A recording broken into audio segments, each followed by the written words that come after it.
Sri Lanka is a place that we love to come and play. It's a really relaxed place as far as us coming here and touring is concerned. Everyone in the team really enjoys our time here, and we've had some good success in the past few series that we've played here. Although it's been really hard fought, and we've had to sort of earn our victories here. It's never easy playing Sri Lanka in Sri Lanka, and that's something that we are aware of. But just at the onset of this tour commencing, I think I would like to also wish Upul and his team and Dinesh and his squad all the very best for the series. I think it will be a highly competitive but a highly entertaining series for both the teams, and something that us as a squad, as the Indian cricket team, we're really looking forward to. So thank you so much for again having us here. Hopefully we can entertain all the cricket fans and give people the kind of cricket they want to see. We take a lot of pride in our cricket, and we will certainly give it our best as far as this tour is concerned. So all I want to say is that we are surely very happy being back here. Every player comes into the team wanting to perform and wanting to do well. So injuries are an unfortunate part of sport. Any sport in the world, if you see, injuries are something that can be controlled, or some things can't be controlled at times. And yeah, Vijay was back with his rehab, but he played a game. He felt like he wasn't up there, and that's credit to him for conveying it to the selectors and being honest in telling us that he won't be able to be match fit, because there's a lot riding on a test match. So that's the kind of culture that's been created in the past few years, that people are honest and they take ownership, as I just mentioned. And someone like Abhinav, he's done really well in domestic cricket. Shikhar, when he came here last time, he got 100 as well. And then he had to sort of miss a couple of games. So Pujara opened in the last test, in the last series that we played here.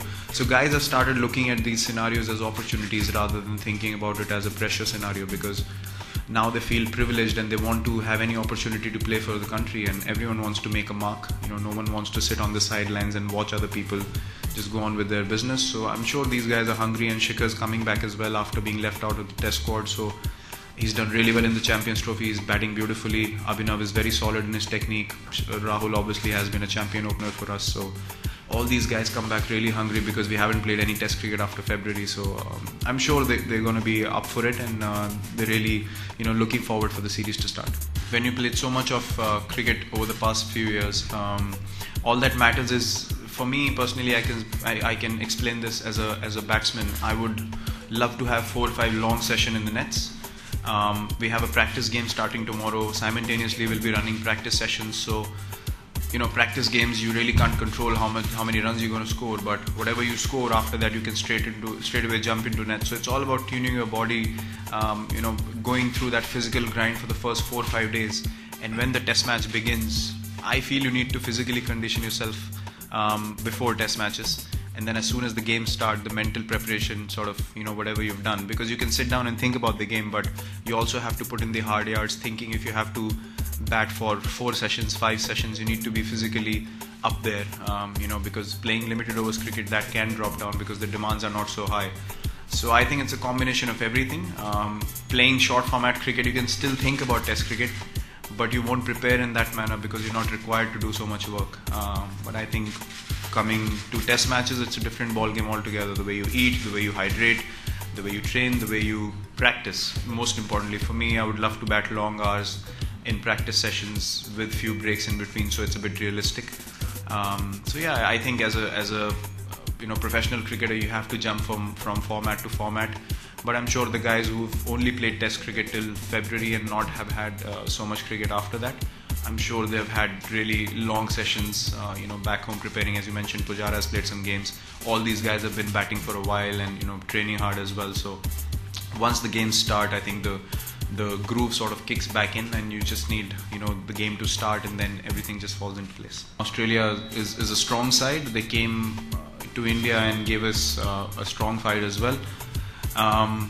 So see, you can't compare different stages of cricket being played at a different time. What you can do is look forward to the games that you are going to play. and prepare the best way that you can. There's no point putting your energy into what's happened or what's going to happen. It's all about staying in the moment and taking every day as it comes. So that's something that we focus on as a side, and that's the only way you can be ruthless and look forward to each game that you play. If you dwell in the past, or if you're sort of basking in the glory too much, then you lose sight of what you have to do on the field on that particular day or that particular tour. So for us, it's all about taking one day at a time, preparing for this particular series, not looking at what's happened in the past or what might happen in the future. Those are things that are not controllable. But as Ravi mentioned as well, Sri Lanka is really strong at home, and something that we are aware of, and something that we'll always keep in our mind throughout this tour.